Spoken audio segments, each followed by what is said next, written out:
बाद आप लोगों से मुलाकात हुई है, इसके लिए मुझे काफी खुशी है। आज संवाददाता सम्मेलन करने का मुख्य उद्देश्य है मेरा 5 कौल करने का। पहली बात है कि भारत सरकार नरेंद्र मोदी जी के नेतृत्व में जो सरकार बनी है 9 वर्ष पूरा हो गया, 10वां वर्ष चल रहा है। दूसरा है हमारी पार्टी राष्ट्रीय लोक जनशक्ति पार्टी के संगठन का विस्तार कैसे हो। तीसरा है बिहार में विधि व्यवस्था, लॉ एंड ऑर्डर। और चौथा है जो कल विपक्ष के कुछ पार्टियों का एक मिलन हो रहा है। कुछ पार्टियों को मैं इसलिए कहा कि संपूर्ण विपक्ष एक मत नहीं है, और हम जिस गठबंधन के साथ हैं, एनडीए गठबंधन के साथ हैं, आप तमाम साथियों को मालूम है कि एनडीए गठबंधन की सरकार 2014 से लेके आज तक है, जिसके नेता देश के सर्वप्रिय लोकप्रिय प्रधानमंत्री परम आदरणीय नरेंद्र मोदी जी के नेतृत्व में ये सरकार चल रही है। सबसे पहले तो मैं माननीय प्रधानमंत्री जी का मैं तहे दिल से हार्दिक अभिनंदन करता हूं कि विदेश के दौरे को जो गए और जो उनका वहां स्वागत हुआ, मैं समझता हूं कि 100 वर्षों के इतिहास में आज तक किसी भी देश के प्रधानमंत्री का उतना भव्य स्वागत नहीं हुआ होगा। और भी अमेरिका जैसे कंट्री में अमेरिका के राष्ट्रपति के द्वारा जो सब हुआ और पूरे विश्व का नजर उस पर था। कल के प्रोग्राम में पूरे विश्व का नजर था और काफी देश के राष्ट्राध्यक्ष ने उसमें शिरकत किया। ये बहुत ही गौरव की बात है, बहुत ही खुशी की बात। दूसरा आप देखिएगा कि G20 है, G20 की अध्यक्षता करने का मौका भारत को मिला, ये भी सबसे बड़ी खुशी की बात है।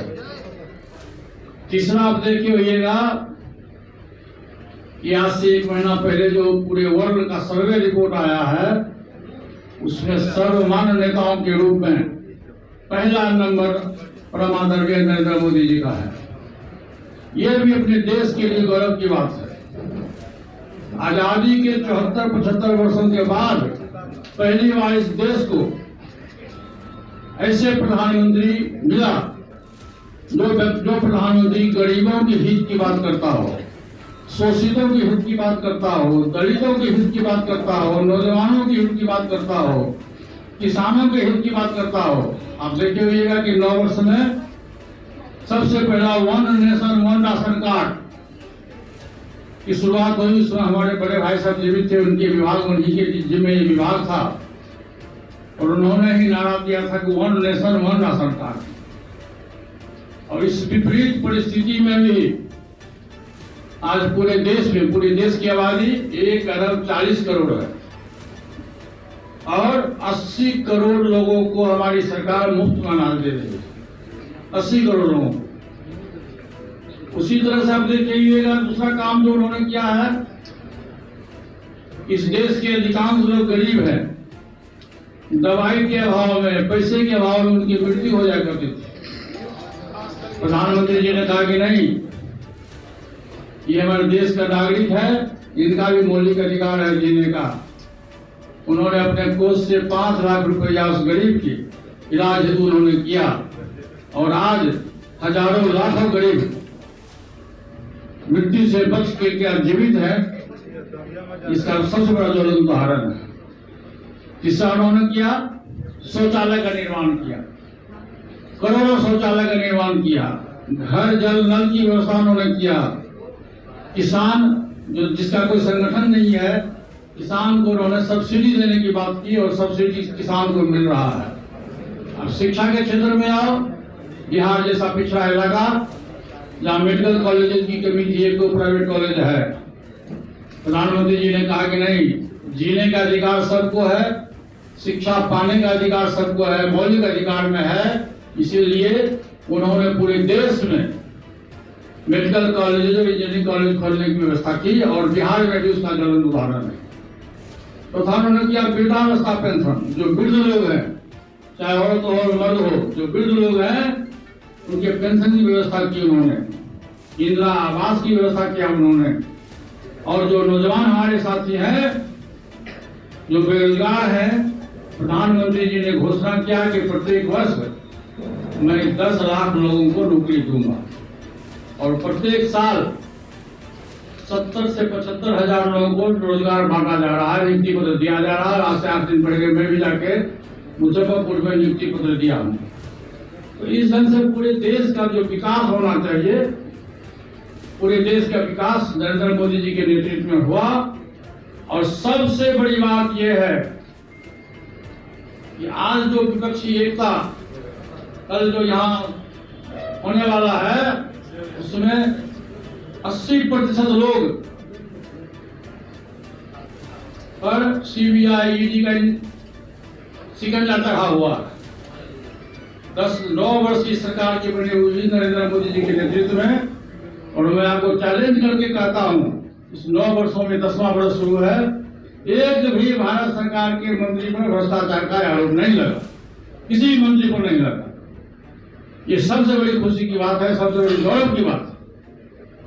ये हमारा देश आज प्रधानमंत्री नरेंद्र मोदी जी के नेतृत्व में, आप विदेश का पॉलिसी देखो, जहां कहीं हमारे प्रधानमंत्री जाते हैं, इतनी लोकप्रियता है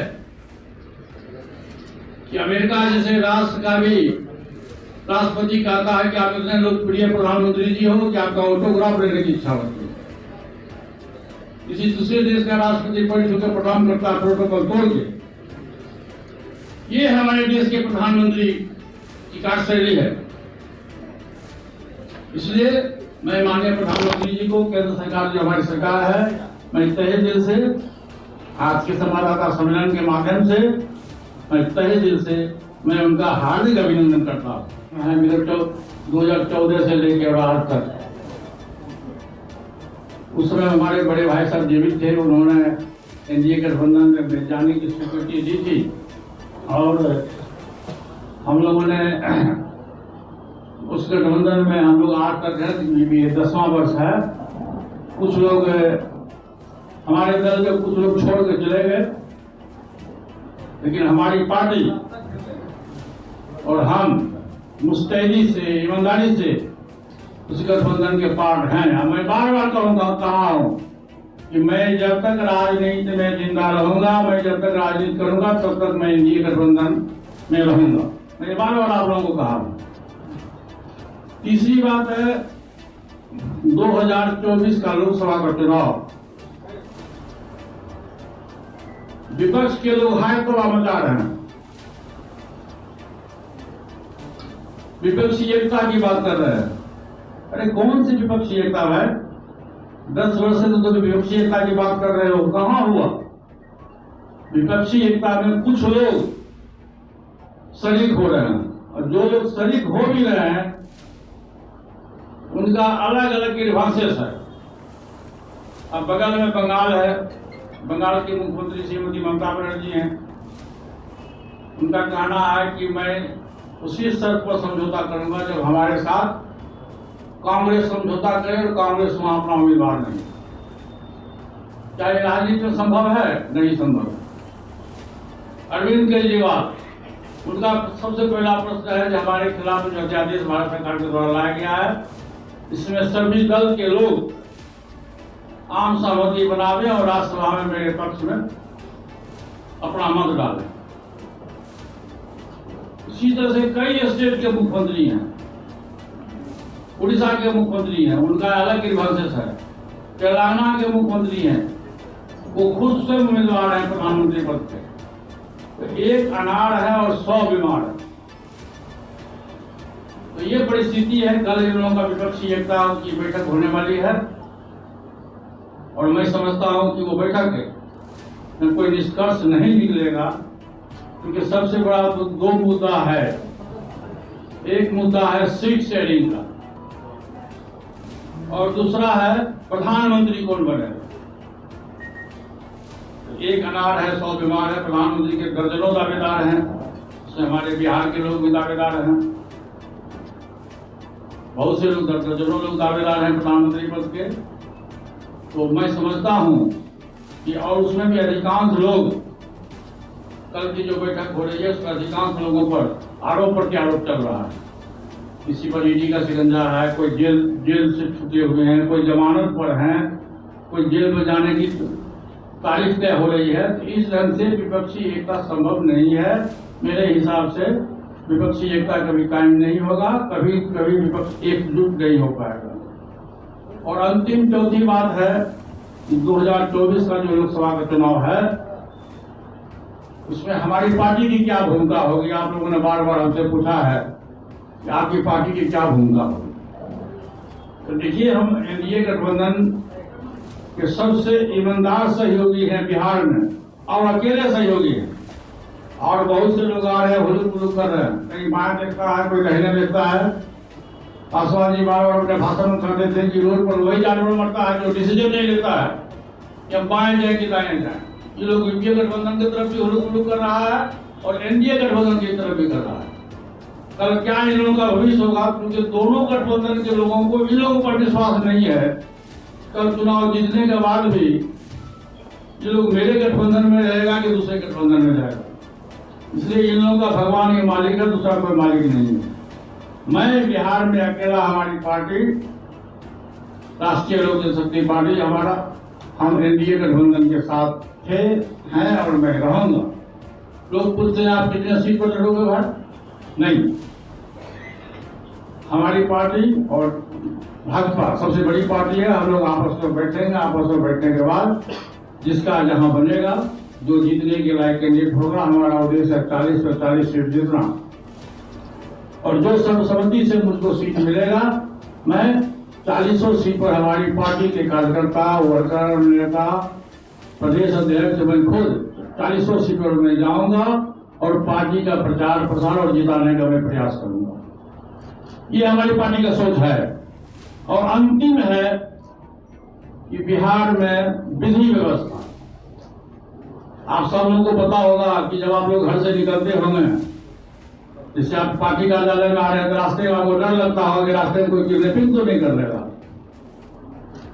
रास्ते में कोई आपका मोबाइल तो नहीं छीन लेगा, रास्ते में आपका सामान तो नहीं छीन लेगा। ये डर बना हुआ है बिहार के लोगों को विगत 8-9 महीनों से, जब से सरकार बदली है, जब से पाला बदला गया है, तब से ये लोगों को डर बना हुआ। क्योंकि जिस सत्ता के खिलाफ नीतीश जी को बिहार की जनता ने विश्वास किया था, आज उस जनता के साथ में विश्वासघात हुआ।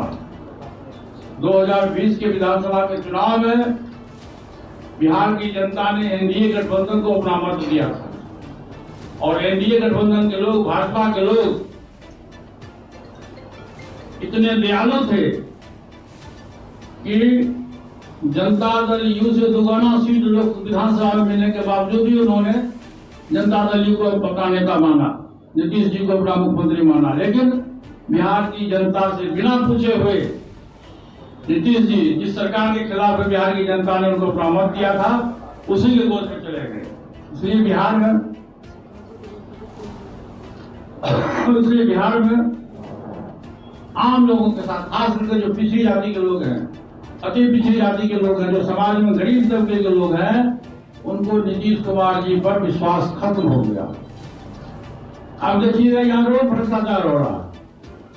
आप बगल में देख लीजिए, भागलपुर का पुल, ये दर्जनों पुल बिहार में हो रहा है। एक ही व्यक्ति को, एक ही एजेंसी को दिया जा रहा है। क्यों है? उस एजेंसी में क्या है? जबकि उसने पहले ही सूचित किया था कि पुल का जो निर्माण हुआ है वो टेक्निकली गलत है। उसने डिप्टी सीएम जी को जाकर आगाह किया था कि ये पुल का जो निर्माण हुआ वो गलत हुआ है।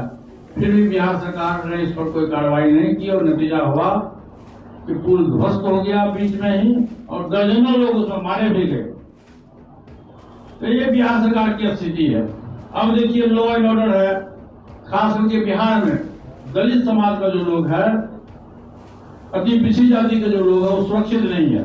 आपको सामने में उदाहरण होगा, हमारे हाजीपुर में लालगंज में राकेश पासवान, जो बहुत तेज नौजवान लड़का था, हमारे दलित सेना के राष्ट्रीय सचिव भी था, और 5 बजे शाम में जाके उसकी हत्या हो गई।